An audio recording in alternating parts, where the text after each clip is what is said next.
Bonjour, aujourd'hui on va vous parler d'un personnage suisse extraordinaire, un véritable génie, le voici, Adolf Wölfle. Adolf Wölfle est un personnage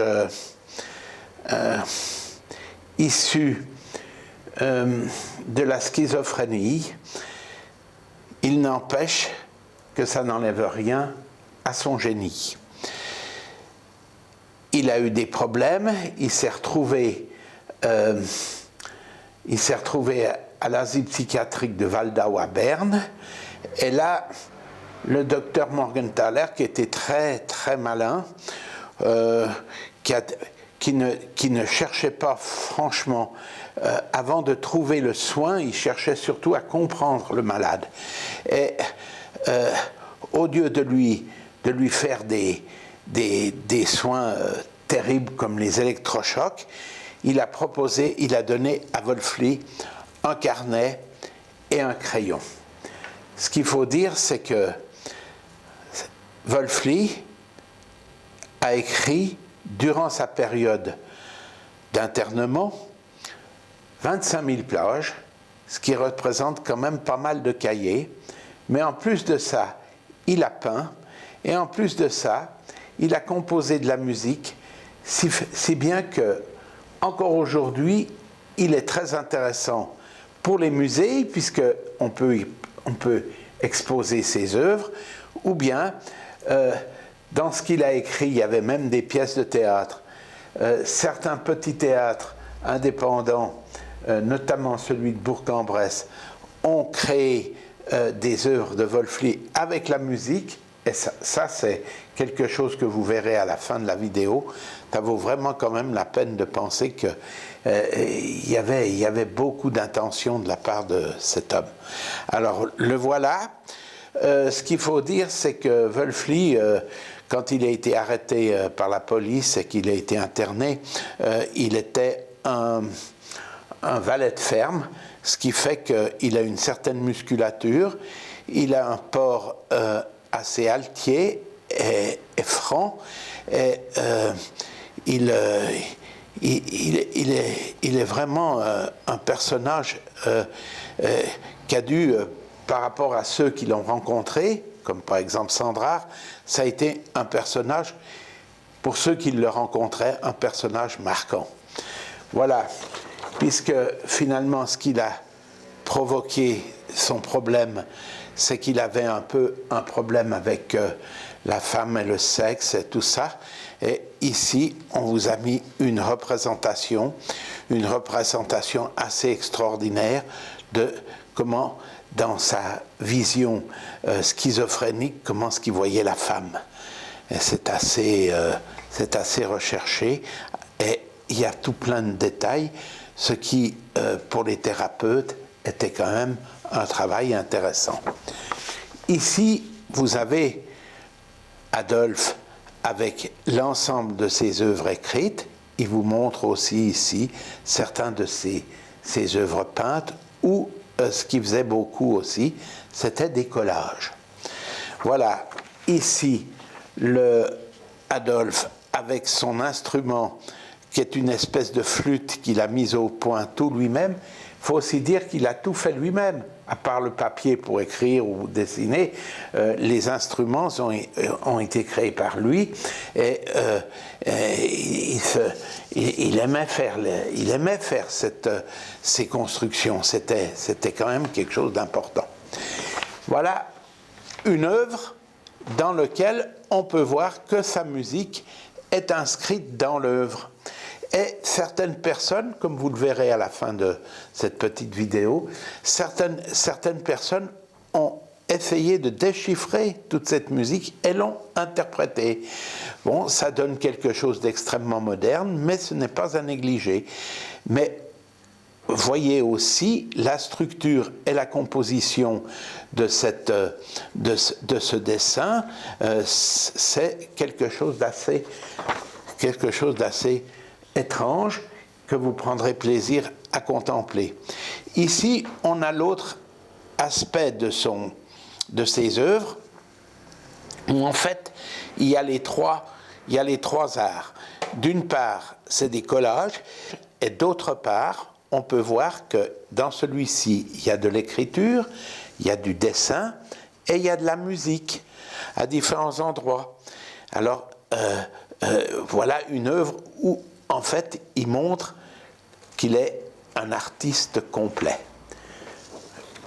Une dernière photo de lui quand il s'habille du dimanche, voyez, et après il se replace dans le collage, il fait lui-même son décor avec une fleur, une stèle, et toujours son espèce de petit personnage comme une espèce de fantôme qu'il incorpore à la toile.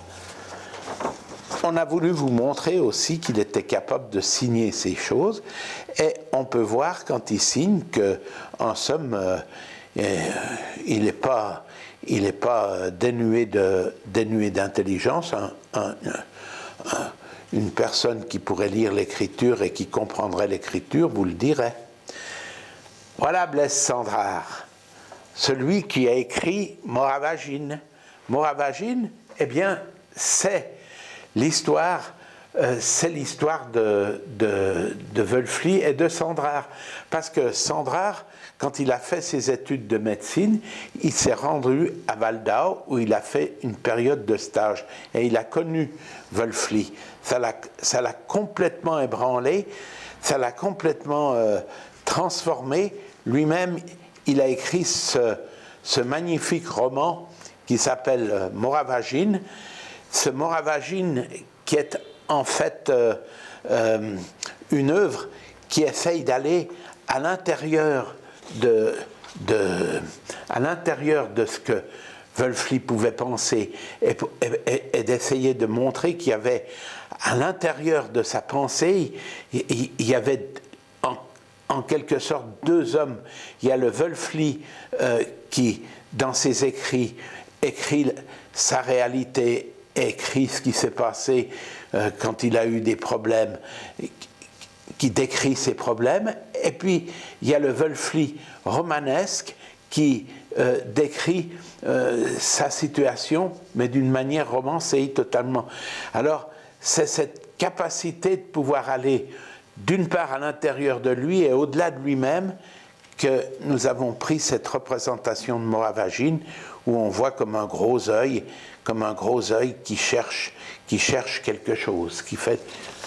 Un autre admirateur moderne, lui, de Wölfli, c'est Coleman, un peintre américain, Joe Coleman. Vous voyez ici, il est avec ses lunettes pour faire il est en train de faire une œuvre assez précise, et voilà ce qu'il a fait. Il a représenté Wölfli. Donc on revoit la photo de départ, et ici on voit une description de tout ce qui a été un peu l'œuvre de Wölfli, avec certains éléments qui rajoutent et qui concernent plus particulièrement, qu'il concerne lui plutôt plus particulièrement. Ce qu'on veut vous dire avec Wölfli, c'est que Wölfli, il donne la possibilité de comprendre que notre monde aujourd'hui, le monde dans lequel nous vivons avec la technologie dont nous disposons, la technologie, le confort et tout ce qui nous est offert, qui nous cadre en fait dans un monde où on ne voit plus la réalité. Il faut donc maintenant s'échapper, parce que si on ne s'échappe pas, on finira mal, et pour finir bien, pour qu'on puisse bien s'en sortir, on peut aussi aller dans la nature, parce que la nature est pure, et que cette nature qui nous montre qui on est, qui nous montre, qui nous donne notre place d'humain sur cette terre, eh bien, on peut faire un petit pique-nique dans la forêt, comme on vous l'a représenté ici. Voilà, c'était notre message avec ce génie qu'est Wölfli, et après ça, vous pourrez entendre certaines choses qui ont été créées par des contemporains, c'est-à-dire sa musique, ses œuvres qui vont défiler aussi un peu, ainsi que son théâtre. Voilà.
planait dans l'espace majestueux de l'éternité infinie et sans limite, dans toutes les directions célestes imaginables, sans trouver prise ni appui. Et la Sainte Vierge Marie, la déesse omnipotente, omnisciente, omnisage et omniclémente, dans toute sa miséricorde, sa bonté et sa justice, était enceinte.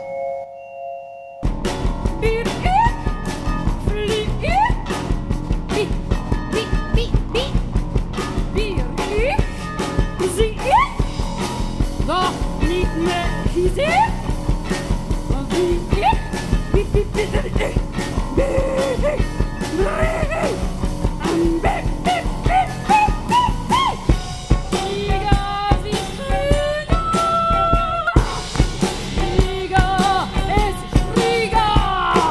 Le coucou est bien loin. Un carifa dit carifa, etc.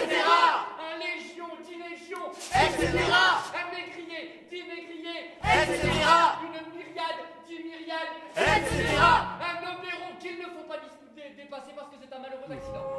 Soit 999 0 0 0 0 0 0 0 0 0 0 0 0 0 0 0 0 0 0 0 0 0